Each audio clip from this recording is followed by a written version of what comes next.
Hey guys, so I thought I'd create a little slightly different scenario today. So you've got some of my beautiful plants in the background. I'm actually in the UK. I don't know how many people know that, but we are having a really exceptionally hot day today. It doesn't help. It helps that, I also have a south facing place, so it's really nice, like to the point where I've got the door open. You can see the sun beaming. I'm in a t-shirt dress.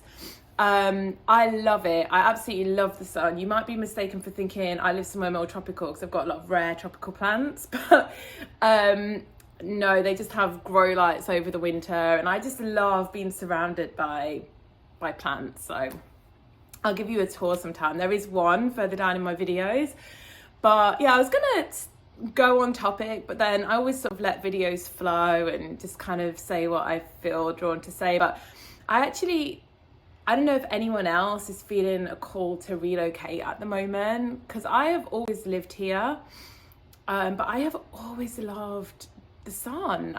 Like, I've always wanted to be in a hot country. I've always dreamed of just waking up and being able to do yoga and sit outside. I just cannot stand winter here. Some people, they love the seasons, but I'm not really keen. I'm like the whitest, fairest, like most English person you could probably meet, but I love, like, don't let that fool you, because I love the sun. Like, I absolutely love it. I could have it all the time. I mean, I'm not talking like 90 degrees every day. I'd like a few cooler days where it's a light jacket, but yeah, I just feel the call to actually make it happen this year. So I did actually almost move to California at some point, and I did move out there for several months, but I just found it really empty. And I don't know, maybe I'd feel different now, because a lot of it's where we're drawn to be, but I just felt there was something kind of missing, like energy wise, and I didn't pursue that path. But I was quite hooked in back then to this country, or to certain countries, because I did fashion photography. That was what I was doing, and I should do more videos on that, because I obviously don't care about fashion. And I really do not care about fashion at all. I wasn't really interested in the industry, which I think always held me back a little bit in some way. I just liked the creative side of it, I guess. I started off taking macros. I actually started doing more academic subjects at uni. I hated it. I switched. I then ended up doing graphic design, which was a kind of compromise subject, which still wasn't really what I wanted to be doing. I actually should have done fine art way back then, but anyways, I didn't. And then I ended up doing graphic design and getting into photography from that. I just borrowed a camera one day and I was hooked, and I used to love taking macros of water and flowers and making them artistic. But back then, I guess we just got fed this stuff, back where I come from, a small village in the UK, and certainly back then when I was young, it was, if you were an artist, you essentially could only be a teacher. That was it. There was never any assumption that you could do anything else with your life other than be an art teacher. And you couldn't be an actress or anything like that unless you had been discovered by the age of 10 and, you were at the top theatre school. It was very limiting back then. And then you moved to London and you just suddenly realise, like, oh my God, I can do anything at any age. It's so freeing and it's so amazing. But we weren't taught. It took me a long time to kind of feel into that. There's a good 10, 20 years that I could have been actually doing the things that I building the careers that I was meant to be building, while I was just doing other things because I thought it was impossible to make it in those things that I really wanted to do. So that's something that I think has changed with the world in a massive positive way. I think people now believe that they can kind of do anything that they want to do and they can monetize it. And there's so many ways online. When I was younger, I would have loved it if I could have monetized my photography while I was at uni, for example, but that didn't really exist back then. So anyways, I was limited because of this, because we had to do a lot of you had to have access to, if you wanted to do well in fashion photography, you had to have access to good creatives, i.e. great models. So you had to be in a place where there was top ranking model agencies, hairstylists, makeup artists. And the thing is, how many, because you would test their new faces, right? So everyone would do the shoot for free and you would grow and you would build your portfolio. So where had these great model agencies, maybe things have changed now because I've been out of the game for quite a while, but you really were limited to kind of New York, Barcelona, Paris, London. That was kind of it, really. Maybe a couple of other places you could do something.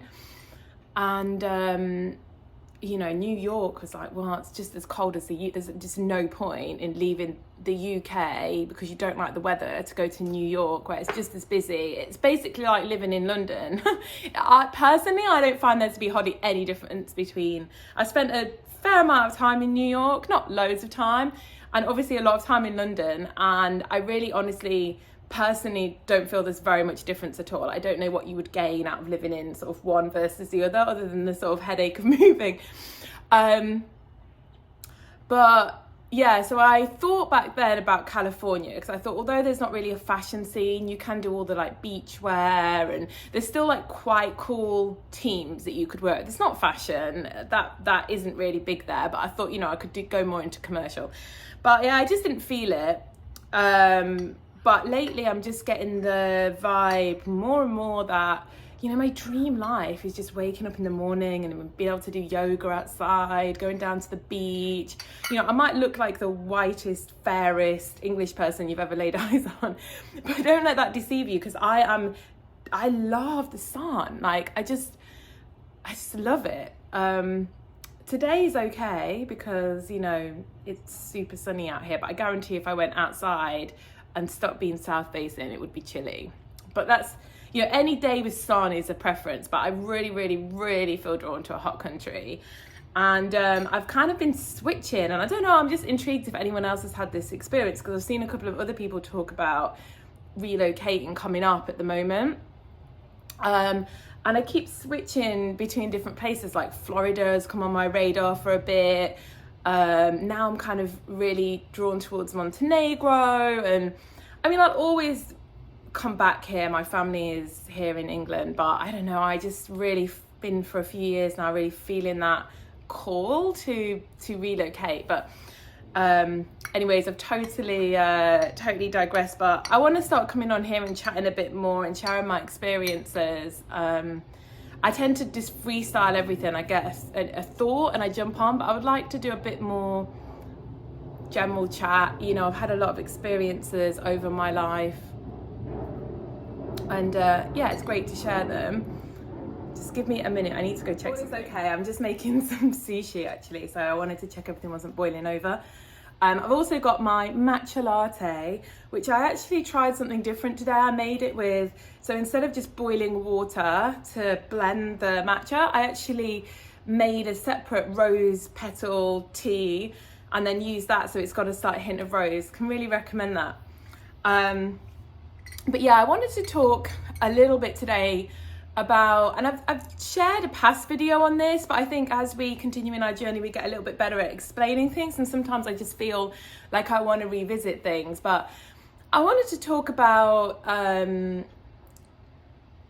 like manifesting. So I remember back when I started my spiritual journey in 2010, I didn't feel drawn to manifesting at all for similar reasons to why I'm not so into it now. But then at some point I got swept along with the craze of manifesting, thinking, oh, maybe I've just been missing it this whole time, and you know, maybe I'm missing out and I need to kind of jump in because, you know, I've been having troubles making certain things happen I want to happen, and maybe, you know, this really is the thing. And I even got into the affirming, and which I actually found on my own. I know there's like popular people doing affirming now, but this was actually something that I found years ago. It was in this book. I can't remember the title of the book now, but she recommends, it was around specific people, just like over and over and over and over again, just manifesting they're in love with you, because she said either they will come in or you'll realize that you didn't really, really love them anyways, and you'll kind of just be able to move on. And this was far before anyone on YouTube was kind of talking about this. So that's when I first found out about affirming. And then obviously it had like, resurface later, and a lot of people have been doing it. And I definitely jumped in and gave it a go. I like to give everything a try, you know, a proper try. But I can honestly say that when I was affirming and doing that really hardcore manifesting, I have never been so 3D, miserable. I don't know, just my whole vibe was just lower. I didn't feel as connected. And I think the thing is, like, I wasn't balancing it. I was totally overriding that inner voice and that connection, you know, that higher self or source or God or whatever we speak to, you know, and we connect to and we take guidance from. It's like I was completely just like bypassing that. So I didn't really know what felt good anymore, what was guided, you know, because all I was doing was, if something wasn't happening, I was just like overriding it with, you know, no, it's happening, it's happening, it's happening. But I do, you know, I've gone way back out of that now, more to where I was at the beginning, but still with like a little bit of manifesting in, is I realized that, you know, this trying to like push specific things, you know, we're not giving our soul room to grow. You know, if we really are, you know, I do believe there's a soul path. And if that relationship, for example, isn't in our highest joy, alignment or growth, and it's not working out because we're meant to leave it, then if you're just constantly overriding it, you know, you're not really on your soul's path. And I realized it was taking me away from, you know, my knowing what even I was supposed to do on like a soul level, because my sort of human ego was like jumping in and ruling the show. Now, do I think it's wrong to manifest at all? Like, no, and I still, you know, want to manifest. I do like to do my kind of daily gratitude list, and on there I list some things that I don't have yet that I would like to have. But I've kind of moved more into a place of, I know there's a lot of people out there that say, oh, vibration doesn't matter, your vibe doesn't matter at all. But to me, it's everything. And I realized that when I lost it by hardcore manifesting, because you start to get excited by things when you're hardcore manifesting, or specific things. And then you put in so much emphasis on this like physical thing that you're kind of never happy in the moment. Or that's what I find. It's like you always want like the next thing, the next thing, the next thing. And you see it, you know, people are like, oh, I want this specific person. And then they get that. And then they're like, oh, I want a car. And, you know, I want money. And it's almost like it's never truly fulfilling. And I just started to find that, yes, I was getting things, but my vibe generally was kind of like dropping. And I was becoming a lot more 3D, I would call it. You know, I wasn't having like feelings of heart-centeredness, like I wasn't getting crazy synchronicities and miracles, and I wasn't feeling glowing, and I wasn't feeling, you know, I really missed that. And I missed it more than all the things that I got from manifesting. Was I missed that feeling of feeling connected, of feeling heart-centered, of feeling like I was listening to guidance, of feeling like I was on a path. I really, really missed it. And now if I manifest, you see, because and I said this in a video in the past, what we want is we want the feeling. We don't want a specific person. We only want a specific person from attachment, you know. We don't really want the car. We don't really want the money. It's the feeling that it gives you. You know, from money, it's the feeling of being able to travel and free. Like, to me, money means freedom. Money means like freedom to do the things that I want to do. And if you're just sat there manifesting money as a material item, you know, and you get it, it's just going to be kind of empty, right? Whereas the feelings that you can get from money, they're not empty, you know. The feelings of having amazing times and enjoying things with your friends, or going on an amazing trip and traveling, you know, that has a different feeling. So I've been a lot more focused lately on my vibration, which I know everybody is like, oh, it doesn't matter, you don't need your vibration to manifest. And you don't need your vibration to manifest. You definitely can bring things in even when you're depressed or low vibe. But is it going to fulfill you? In my opinion, it's not going to fulfill you. Just getting things, like, to me, state is everything. State is the difference between enjoying the things that come in versus not enjoying them. So if I manifest now, I actually want to enjoy the manifesting process. And this was actually how I got my biggest miracles when I was manifesting. I had one that was absolutely crazy, got it within like an hour, and it was something huge as well.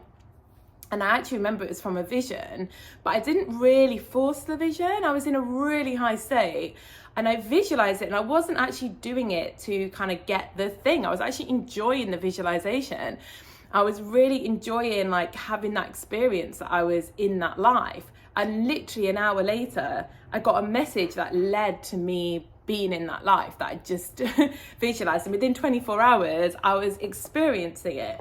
And I do think that's because I didn't focus on, you know, oh my God, because when we like desperately affirming or manifesting things, we're basically saying our life sucks right now without that thing, you know. If we can't go a day without affirming or thinking about it, it's because we're really not in our own lives. And that is, you know, we're seeking that to make us happy rather than it being an addition to us already being happy. And this is what's really shifted for me over the last few months. That it's really solidified in me that I'm not never going to manifest, but I definitely manifest. If I manifest now, it's from a place of, you know, enjoying the manifestation process and focusing on gratitude and focusing on the feelings and, you know, rather than like very specific things. Because I honestly think that it's kind of a trap. You know, you manifest something and then you just like, okay, on to the next thing. But are you really, really like deeply fulfilled and happy and on your path? And I honestly realized I'd lost so much of the magic when I was forcing my will so much onto my life. And I do believe that our soul has deeper wisdom than sometimes our human knows. And if we constantly overriding, listening to our soul and checking in with, is this really right for me? Then, you know, we're not necessarily going to be experiencing our highest joy. And that to me is what hardcore manifesting ends up being. It sort of ends up being your human ego like overriding your soul and forcing things to kind of happen, whether they're in your highest joy and highest alignment or not. Obviously some things, you know, they just are our natural birthright, like abundance and love, but I don't think we really, like, it doesn't really matter how they come in to be deeply satisfying or fulfilling. You know, all that really matters is that we experience and we feel joy. So I've started making my manifestations more of that process as well. So if I'm manifesting, I want to feel like those feelings that I want to have of experiencing it. So if it's like lots of money, rather than visualize on my bank with like £1 million in it, I visualize myself traveling around the world and not having to worry about money, and just visualize that kind of version of me that's living that life, but with some openness as well, because maybe, you know, my path isn't to travel right now. And I just think it's that balance of feeling like the feelings of your ultimate experience, whilst also kind of checking in with yourself, you know, like with where you want to live. If you just pluck a place and you just affirm it till you live there, is it really where your soul wants to be? You know, is it really the most fulfilling place to you? You know, when it's things like that, I try to listen. I try to ask my higher self, or get in touch with my like true soul. You know, where is going to be the happiest place for me to live, or where am I, you know, where does my soul want to journey right now for what it's going to learn from a place? And this is my thing with like hardcore manifesting, is it just cuts all that off. So yeah, that's kind of where I'm at with it now, that I prefer to focus on vibration above and anything else, and, you know, connecting to myself. And then I still do like a little bit of gratitude or sort of manifesting, but where I'm feeling into those emotions and feelings of how I would feel, you know, just to be living my dream life really. And I try to keep it really loose these days as well. I don't tend to like focus on very specific things, because, you know, I know that when you get those specific things, that doesn't suddenly equate to you feeling deeply fulfilled in life, you know. But yeah, anyway, let me know what you guys do. What's your process with manifesting versus being? Because they kind of conflict one another, you know. Manifesting is like a doing thing, and being is like a non-action, you know, a non-doing. And somehow we have to, you know, direct our lives to a degree, but then also listen and sit back and allow to a degree as well. And I do feel like it's quite an art to learn to, you know, I've definitely swayed that way, I've swayed that way. And I think my current belief is that, you know, the happiest place is somewhere in the middle of both of those things. But anyway, I'll probably bored you for long enough now. So I will, come back soon. And I hope everyone's having a great day.